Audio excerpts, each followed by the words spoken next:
Hey everyone, and welcome back to the channel.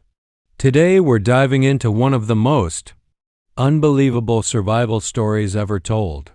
The true account of Beck Weathers, a man left for dead in the death zone of Mount Everest, and who somehow walked back to life. If you're into true stories that push the limits of human endurance, hit that subscribe button and turn on notifications. You don't want to miss what comes next. I was 49 years old when I decided to climb Mount Everest. It wasn't a decision made lightly, nor was it born of recklessness. It came from somewhere deeper, a place most people don't talk about. I wasn't trying to conquer the mountain. I was trying to conquer myself. From the outside, I had a good life, a career in medicine, a family, a house in Texas. But inside, I was a man drowning in silence. Depression had swallowed most of my adult years, and I was desperate for something that would break me out of it, something that would shake my soul back to life. Mountains had always whispered to me. Their silence was familiar. Their stillness matched my own. But Everest was something else entirely. It was the edge of the world, the ultimate test. So I trained. I hiked, I climbed, I obsessed. I knew the statistics. I knew people died up there every year from avalanches, from frostbite, from their own ambition. I knew Everest was no place for self-discovery. But I signed up anyway. In April 1996, I landed in Kathmandu, Nepal. The city was buzzing with climbers, all of us with different reasons for being there, but one common goal, the summit. I joined an expedition led by Rob Hall, a seasoned New Zealander known for his experience and professionalism. His company, Adventure Consultants, had taken many clients to the top. I trusted him. Also in our team was Yasuko Namba, a quiet Japanese woman who had already climbed 6 of the 7 summits. There was Doug Hansen, a postal worker who had turned his life around through climbing. And then there was Scott Fisher's rival expedition, a group of strong, younger climbers. There was competition between teams, sure, but also camaraderie. We were all entering the same hell. At base camp, Everest loomed above us like a god, silent, cold, and untouchable. Every breath felt like inhaling glass. The altitude started its slow torture, thinning the air, making each step harder. My body began to change. I stopped sleeping. My appetite faded. I became a stranger to myself, but I was still determined. We moved through the camps slowly. Camp I, Camp 2, Camp 3. Each push brought us closer to the edge. We crossed the Khumbu icefall, a chaotic maze of shifting ice towers and crevasses, so deep you couldn't see the bottom. Ladders lashed together with rope were our only bridges. One misstep and you'd disappear. The climb was technical, the weather unpredictable, but I kept going, driven, focused, haunted. I thought a lot about my wife, Peach, and our children. They hadn't wanted me to go. I hadn't really listened. The truth is, I didn't know how to talk to them about what I was feeling. Climbing felt easier than conversation. Everest felt more manageable than my emotions. Looking back, I wonder what that says about me. At Camp 4, the last stop before the summit, we entered what's called the death zone. There's not enough oxygen to sustain human life. Every minute you spend there, you're dying. Your brain swells. Your blood thickens. Rational thought slips away. Still, the summit was just hours away. It called to us like a siren. We were told to sleep, to rest before the final push. But I couldn't sleep. I lay awake in my tent, staring at the fabric above me, wondering if I'd made the worst mistake of my life. Or if just maybe, I was about to become the man I always wanted to be. I didn't know it then, but the next 48 hours would change everything. I would face blindness, isolation, freezing temperatures, and the slow death of my own body. I would be left for dead, not once, but twice. And I would find out what it truly means to survive. But that night, under a frozen sky, I was just a man on a mountain. Still full of hope. Still full of dreams. Still alive. They woke us at midnight. The final push to the summit had to begin under the cover of darkness. It felt unnatural, gearing up in pitch black, frost-biting at every exposed inch of skin. My headlamp cut a narrow path through the void. All I could see were boots ahead of me and stars above.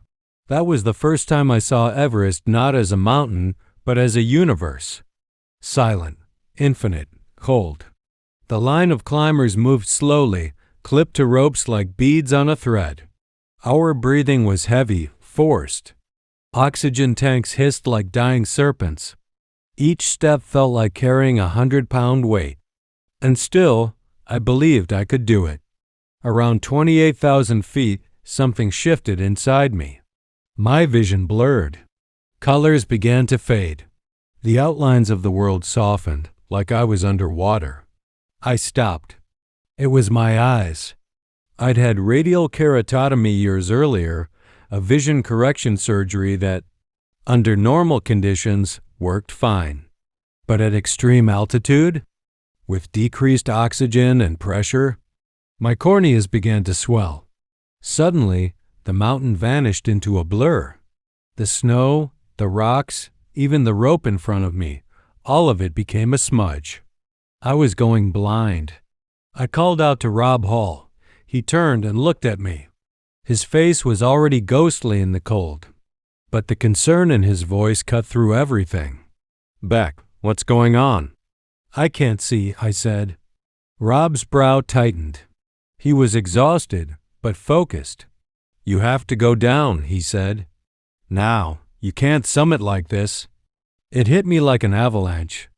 I had trained for years, spent tens of thousands of dollars, climbed the tallest peaks, and now, just a few hundred meters from the top of the world, I was being told to turn back. Because my eyes had failed me. Because my body had betrayed me. Rob asked one of our guides, Mike Groom, to escort me down to Camp 4. I nodded silently and began the descent. But every step was a gamble. The path was a knife-edge ridge with sheer drops on both sides. And I couldn't see. I tried to use my trekking poles like a blind man's cane. I followed shadows. I listened for the crunch of Mike's boots ahead of me. Hours passed. The sun rose, slowly, beautifully, lighting up the Himalayas in gold. It should have been the most breathtaking moment of my life, but I couldn't see it. Back at Camp 4, I collapsed into my tent. I was numb, not just from cold, from despair. I had failed. That's all I could think. I didn't know that Rob Hall and Doug Hansen were still up there, or that a deadly storm was rolling in. By afternoon, the sky turned black. Winds howled like demons. Temperatures plunged to minus 60 degrees Fahrenheit. Visibility dropped to zero. People were trapped above the Hillary Step. Some were still trying to summit. Others were disoriented, drifting in the snow like ghosts. It became chaos, and we were right in the heart of it. I ventured out of the tent briefly to check on the others. The storm hit me like a wall. The wind tore at my suit. Ice formed instantly on my face. I couldn't see 5 feet ahead. I turned back, crawled inside, waited. For hours, I sat in the darkness, not knowing who was alive, not knowing who was still out there. And then, the storm swallowed the mountain. I didn't know it then, but this was just the beginning of my true battle. In the coming hours, I would step out into that storm again, blindly, hopelessly. And I wouldn't come back. Not for a long time. Not until death had brushed its fingers across my skin and let me go. When I stepped out of the tent again, I couldn't have known it would nearly be my last time doing so. The storm hadn't let up. If anything, it had grown angrier. The wind screamed across the south col like a living thing. Snow moved sideways, slicing through the air like razors. My goggles were frosted over within seconds. I couldn't see. I couldn't breathe. But I had to find the others. I stumbled into the blizzard, barely walking, mostly crawling. My feet were numb. My fingers, already stiff, refused to respond. The cold had found its way deep inside me, coiling around my bones. I saw shapes, shadows in the white. I called out. No answer. And then, without warning, the world disappeared. I don't remember falling.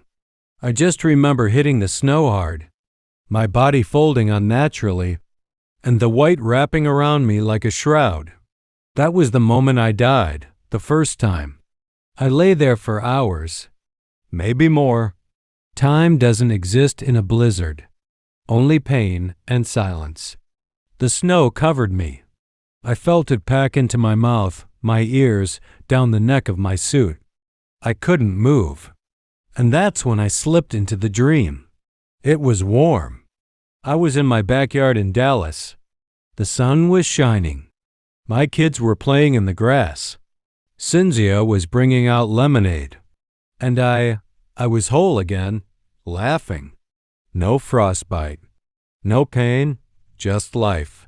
But dreams on Everest are dangerous because they feel better than reality, and they make you want to stay.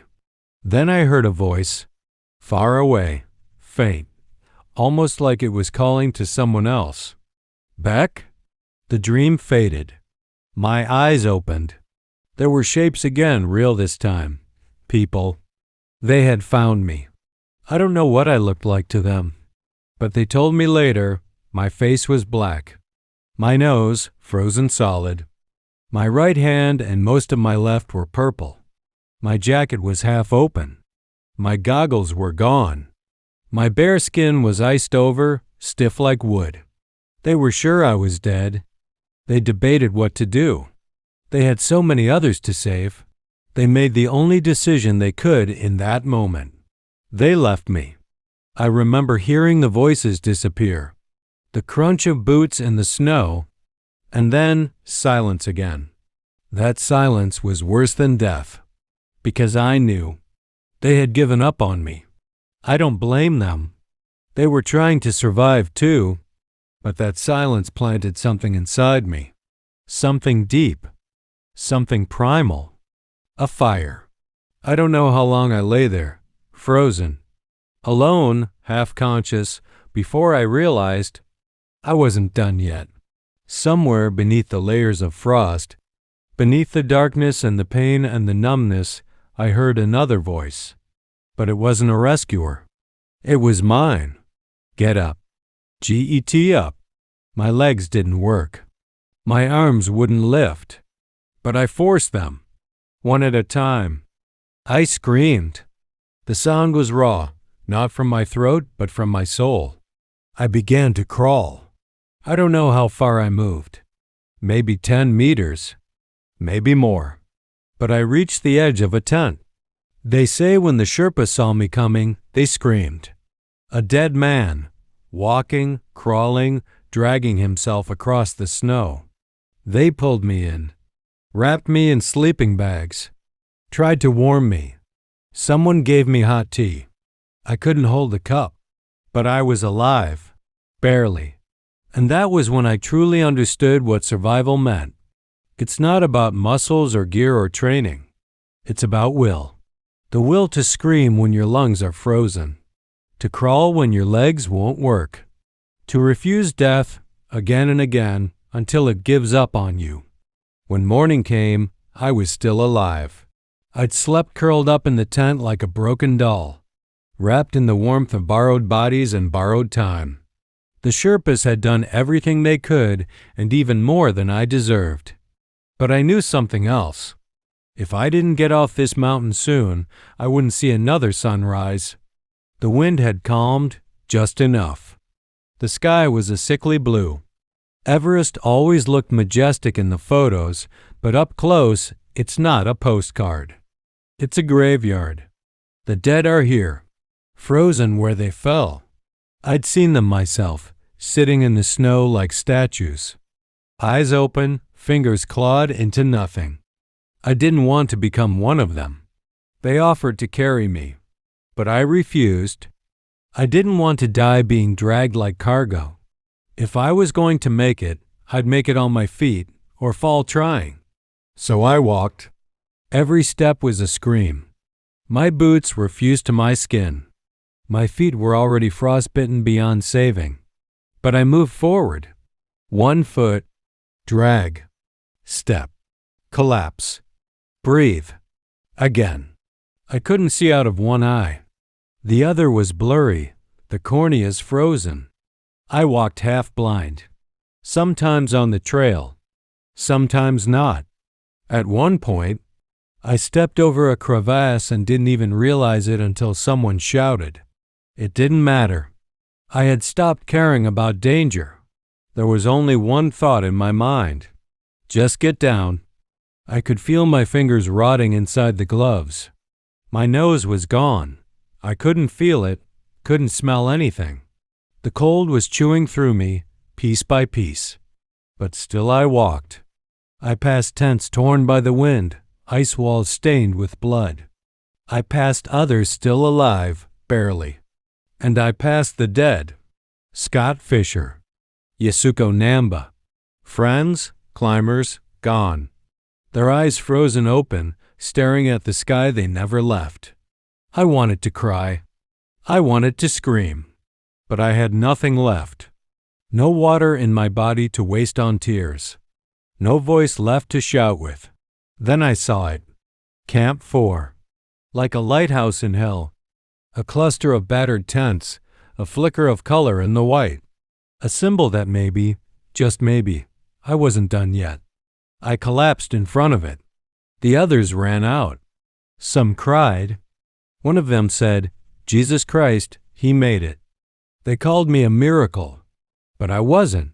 I was just too stubborn to die. They sat me down, tried to warm me again. I couldn't hold the cup. My fingers were black. My nose gone.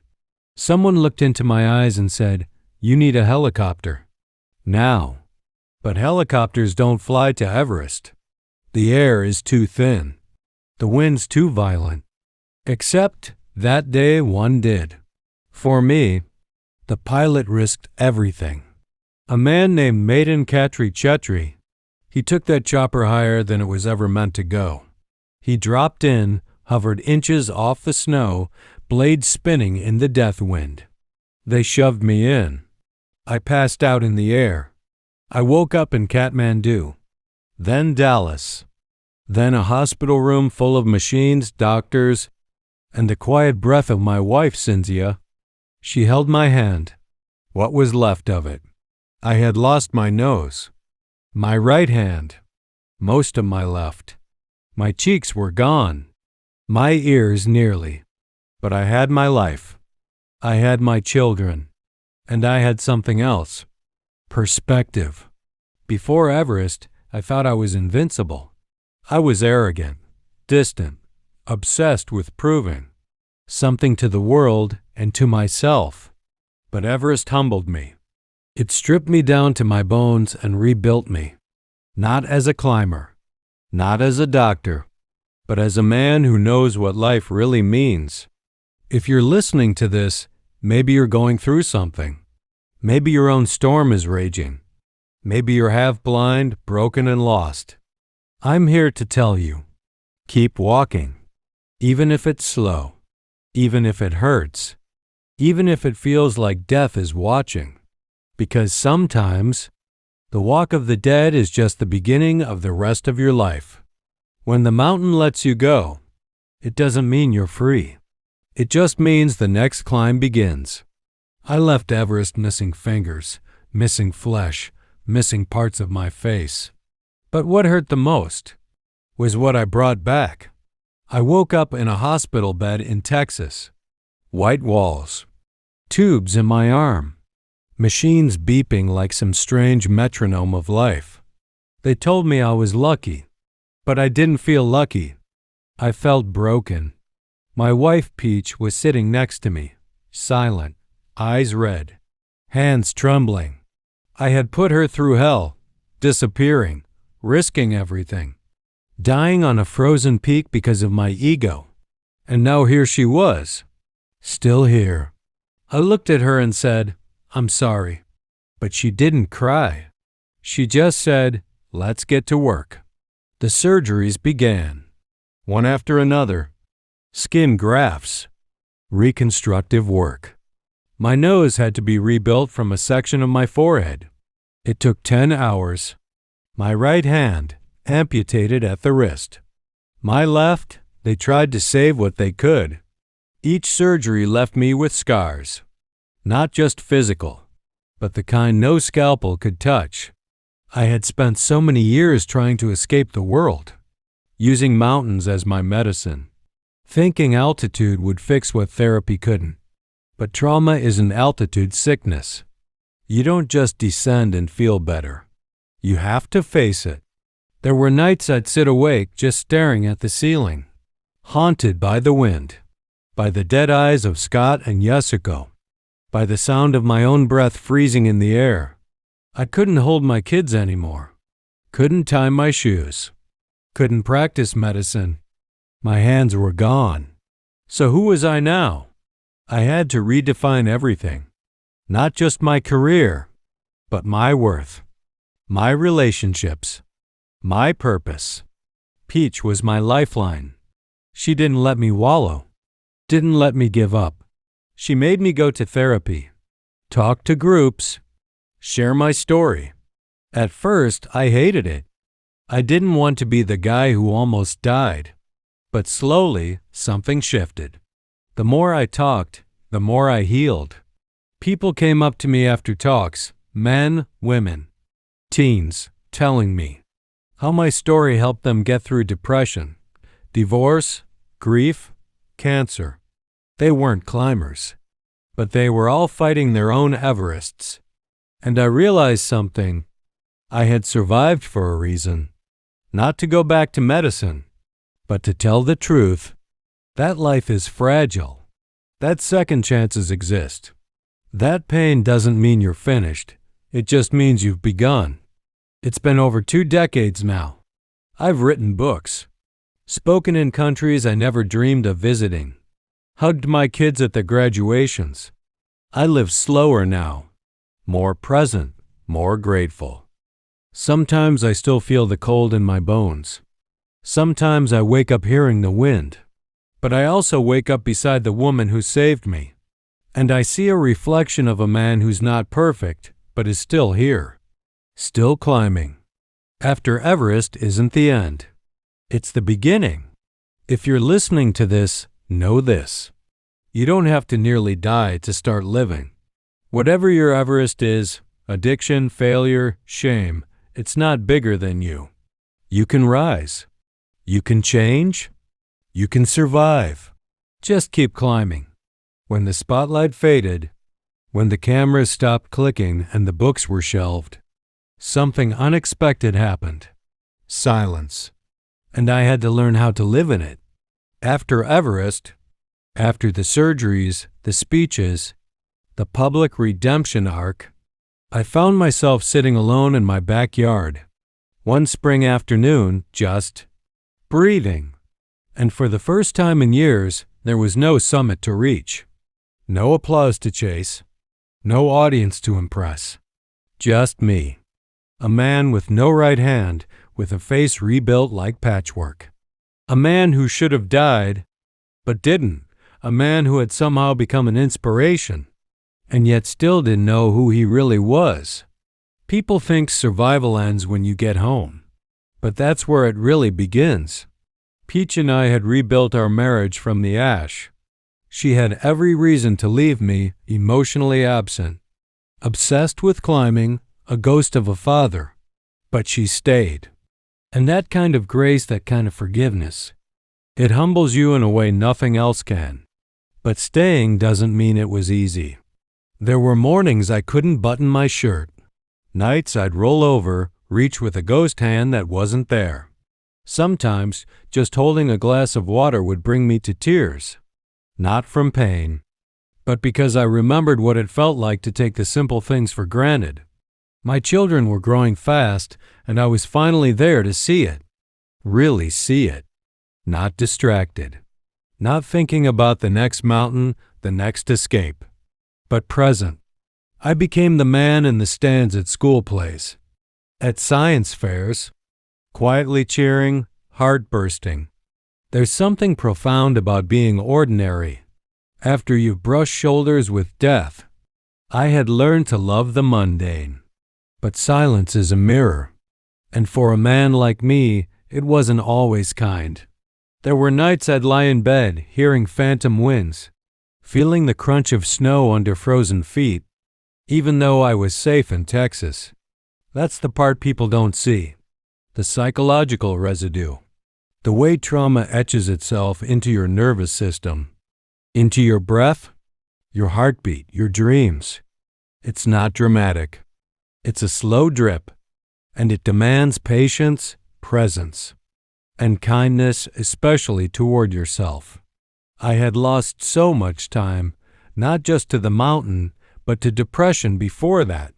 There were days before Everest when I couldn't even get out of bed.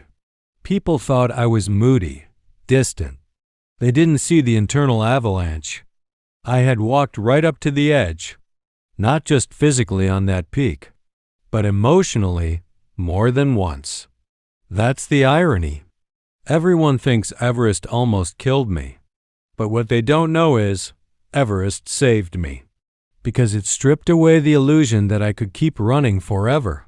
So in these quiet years, I focused on what I had always neglected: stillness, slowness, depth. I read books cover to cover, not to escape, but to understand. I learned to cook, fumbled with spatulas and knives with my one good hand, burning things more often than not. But every meal became an act of presence. I started gardening, dirt under my nails, sun on my back, watching life grow from nothing. There was something holy in it, a different kind of summit. One afternoon, I was sitting on the porch when my daughter came home from college. She sat beside me and said, "You know, Dad, I don't remember much about you before Everest, but I like the man you are now." And I broke, not from sadness, but from gratitude, because somehow, in losing almost everything, I had gained the one thing I never thought I deserved: peace. But peace isn't permanent. It requires maintenance. There are still days I struggle, still moments I flinch when I see my reflection, still dreams where I wake up on that mountain buried in snow. But I've learned to breathe through them, to not fight the shadow, but sit with it, because it's part of me now. And in some strange way, I'm grateful for it. The talks became fewer. The media moved on. The spotlight faded, and I welcomed it, because I didn't survive to be famous. I survived to be present, to be real, to be whole, even if not in the way the world defines wholeness. In those years, I met others like me, burn survivors, veterans with missing limbs, people who had faced cancer, addiction, mental illness. We'd sit in circles and tell our stories, not to impress, but to be seen, to say, "I made it," and to hear, "You're not alone." There's a sacredness in that. Now, every scar I carry, on my face, my hands, my soul, is a conversation, a reminder that life is precious, that pain is a teacher, and that survival is not a moment, it's a practice. Today, I no longer chase mountains, but I do walk trails with my grandchildren. I tell them stories about cold and courage, about losing fingers but finding my heart. They don't see the man I used to be. They only know the man who came back. And that's enough. These are the quiet years. The years of deep roots, of warm coffee, of porch swings and sunrises. No applause. No headlines. Just life. And in the stillness, I've never felt more alive. I never planned to become a symbol. But life, as I've learned, rarely asks for your permission. After the storm passed, both the one on Everest and the one inside, people began to find me. Not reporters or filmmakers, but survivors of different battles. They'd send letters, emails. They'd approach me after quiet talks, trembling hands reaching for mine or for the place where my hand used to be. Their stories spilled out like rivers bursting after a dam breaks. Your story saved my life. I was ready to give up until I saw you standing. I thought I was the only one. And suddenly, I realized something. I wasn't just surviving anymore. I was carrying others. It started small. A meeting at a burn unit. A lunch with a young soldier. A letter from a mother who had lost her son to depression. I didn't have answers. I didn't come as a doctor or a therapist or a preacher. I came as a man who had once laid down in the snow, ready to never rise again.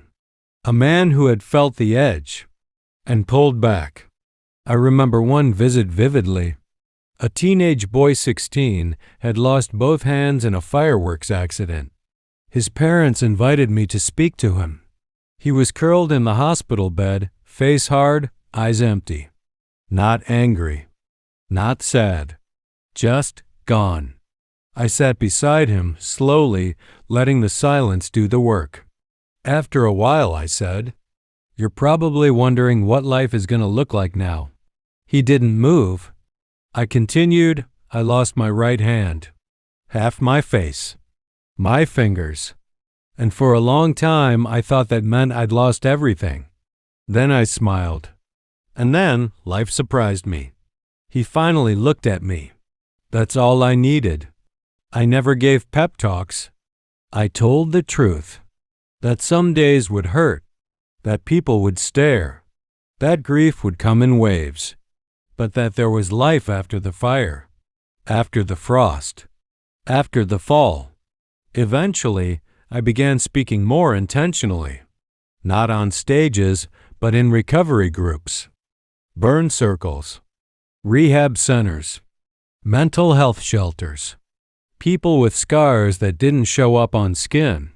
You could feel their heaviness when they walked into the room. And I'd say, "I know you're tired, but you're still here. And that means there's still a way forward." One day, a man approached me after a group. Mid-40s, eyes like mine, distant but alert. He said, "You talk like someone who knows the dark." I nodded. He said, "I'm still in it."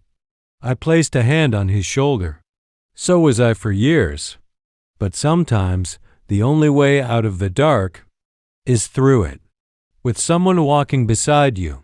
He began to cry, and so did I. Helping others didn't heal me completely, but it gave my pain a purpose. It turned my scars into tools, my silence into shelter. At home, Peach noticed the difference. "You're lighter," she said. I was. Because when you carry others, you're not just lifting them. You're sharing the weight of your own survival. I started writing more. Not just memoirs, but letters. Personal ones. To prisoners. To recovering addicts. To soldiers. To people who had lost children. Sometimes they'd never respond. Sometimes they'd write back with words that cracked my soul wide open. One letter read, "I kept your picture by my bed while I went through chemo. You reminded me that broken doesn't mean finished." That one stayed with me. I wasn't a hero. Heroes save people on purpose. I had stumbled through death and come back bruised, humbled, and unsure. But that's exactly why I could help. Because I understood not just pain, but how to live after it. Eventually, I began mentoring. Quietly, privately. Sometimes it was just coffee on a porch. Sometimes it was midnight calls. Sometimes it was just sitting in silence. Grief doesn't always want words. Sometimes it just wants company. I remember a woman who had lost her daughter. We sat in a park, birds chirping, people walking by. She said, "How do I live now?" I said, "You don't, not the way you used to. That life is gone." She nodded, tears falling. "But there's another life," I continued. "It won't be the same, but it can still be beautiful." She looked at me and whispered, "Promise?" I took her hand. "I'm still here, aren't I? Some days I get tired. Helping others doesn't remove the weight of my own grief.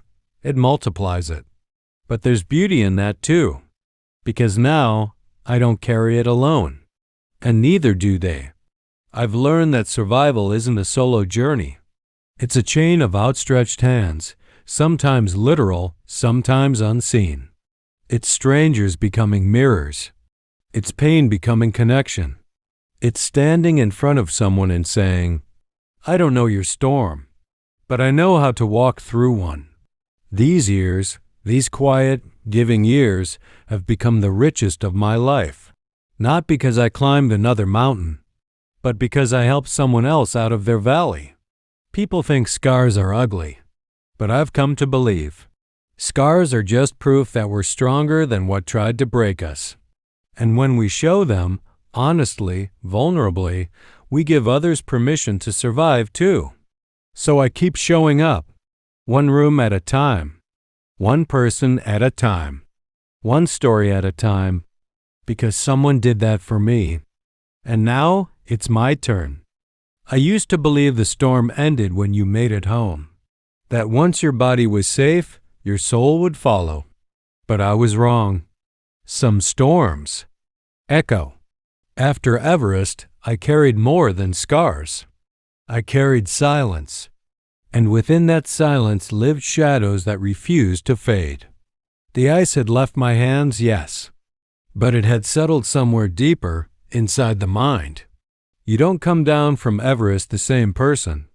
You come down, fractured, reshaped, rewired by cold, by fear, by something ancient that looks at death and understands it too well. For months, I had dreams I couldn't explain. I'd wake up in a cold sweat, gasping for breath, hearing wind that wasn't there. The wind of Everest. Sharp, endless, familiar. Peach would shake me gently, whispering, "You're home." But it never felt like home, not yet. People asked, "Are you better now?" And I'd nod. But inside, I wanted to scream. How can I be better when part of me is still up there? The mountain took my fingers, but it also took pieces of my memory. Whole hours I can't recall. Moments I know I lived, but can't hold.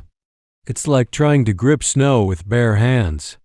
I started writing letters I never sent. To the mountain. To those who didn't make it. To the man I used to be. One letter I remember word for word. It began, "Dear Beck, I forgive you, not for surviving, but for being afraid to live after you did." And that became my hardest climb, re-entering life. Because everyone around you is still moving, still laughing, still waking up to Monday like the world didn't just fall apart. But for you, time split. There's before Everest. And after. I was at the grocery store one day, struggling to pick up a can with my prosthetic hand when a man walked up. "You're that guy," he said. "The Everest guy. The one who came back from the dead." And I didn't know what to say. Because yes, I came back. But part of me never left. I began therapy, slowly, hesitantly. Because in my family, you don't talk about pain. You survive it. But I had survived enough. Now I needed to heal. Some sessions I said nothing. Others I cried without words. And one day I said it aloud. "I'm afraid to live again." And my therapist looked at me and simply said, "Then that's where your real climb begins." So I began to climb again. Not with ropes or crampons, but with phone calls to my kids, with apologies to Peach, with patience for myself. Healing wasn't a summit. It was a trail, winding, rugged, but real. I learned how to joke about my hands, how to ask for help, how to let someone else carry the heavy groceries, how to love without needing to be invincible. And the echoes of Everest? They still come. Some nights I hear the wind. I feel the cold. I see the faces of those who didn't make it. But now, I don't run from them. I listen, because their voices are part of me. And my story, the real story, isn't that I didn't die. It's that I chose to live, even after the ice. When the cameras go dark, the only sound left is your own breathing. No more microphones. No more lights. Just the echo of your thoughts. And the quiet question that returns over and over again, what now? For years after Everest, I was the man everyone wanted to hear. Tell us how you survived. Tell us about your hands. Tell us how you faced the storm. But almost no one asked, how do you live now? Fame came like a sudden tide. First, it lifts you. Then it covers you. And finally, it leaves you standing in the wet sand, wondering what's left behind. I was on talk shows, sold-out auditoriums, international stages, and in all those places I was the miracle. But back home, I was just Beck, trying to open the fridge with prosthetics, trying to fall asleep without pain, trying to be a man again. Fame is easy to romanticize, but it doesn't fix your marriage. It doesn't help you hug your kids. It doesn't teach you how to hold a fork when your fingers are gone. Then came the days with no invitations, the months with no headlines, the glances in public that no longer lingered, the phone, STOPPED ringing. At first, it scared me. Does my story no longer matter? But soon, I understood. The most important story is the one you live when no one is watching. And in that silence, I found the truth about survival. It's not just about defying death. It's about choosing life. Every single day. So I focused on small things. Making my coffee just right. Driving slower. Holding Peach's hand on the couch while she read her book. I learned how to be a father again. Not by throwing a baseball, but by simply listening. Being present. Being gentle with my shame and honest with my scars. I danced with my daughter. Not perfectly, not gracefully, but slowly and with everything I had left. And with time, the world began to quiet, and I started to move. At peace. I wasn't a miracle anymore. I was just a man. And strangely, that was enough. Because surviving Everest was just the beginning. Living after Everest? That's the real summit. And I climb it every day. You don't survive Everest just once. You survive it every day you choose not to disappear. Every day you choose to live with the memory instead of hiding from it. And for me, that choice started the day I forgave the one person I had avoided for years. Myself. It wasn't just about surviving the mountain. It was about surviving the aftermath. The guilt. The shame. The broken relationships. The mirror. I blamed myself for not turning back sooner. For trusting the wrong judgment. For not saying goodbye to my wife before I left. I blamed myself for the pain I saw in my children's eyes. For becoming someone they had to explain. For scaring them with silence. I blamed myself for surviving when others didn't. That one took years to name. Why me? It's the most dangerous question in the world. And it echoed in me like the wind on Everest's south call. But forgiveness? Real forgiveness? It's not an event. It's a decision you make every day until it no longer feels like a lie. There was no ceremony. No fireworks. No aha moment under a perfect sky. Just me, sitting alone one morning, with coffee in my left hand, my real hand, and prosthetic fingers resting on the table like quiet reminders. I watched the sun come up, And I said it out loud. I forgive you. I didn't cry. I didn't smile. But I felt something shift, like frost breaking underfoot after a long winter. Forgiveness didn't erase what happened. It just stopped letting the past control every step I took forward. It allowed me to see the scars not as signs of weakness, but as proof that I stayed. I started volunteering at support groups. People who'd lost limbs. People who'd lost themselves. I didn't have answers, but I had presence. And sometimes that's enough. To look someone in the eye and say, "You are not broken. You are becoming." Peach and I found a rhythm again. Not perfect, but real. We laughed more. We argued over groceries. We watched old movies and held hands under blankets. And I stopped trying to be the man who survived Everest. I just became Beck. My kids? They grew up. They lived their own storms. And I learned to let them fall and rise without trying to fix everything. Because surviving doesn't mean protecting people from pain. It means showing them how to walk through it. And now, years later, I look at photos of Everest. I see the ice, the clouds, the place I almost died, and I feel gratitude. Not because I climbed it, but because I returned from it with something more valuable than a summit. Clarity. Life isn't a straight line. It's a winding, brutal, breathtaking climb. Some days you fall. Some days you crawl. And some days, you just breathe and take one more step.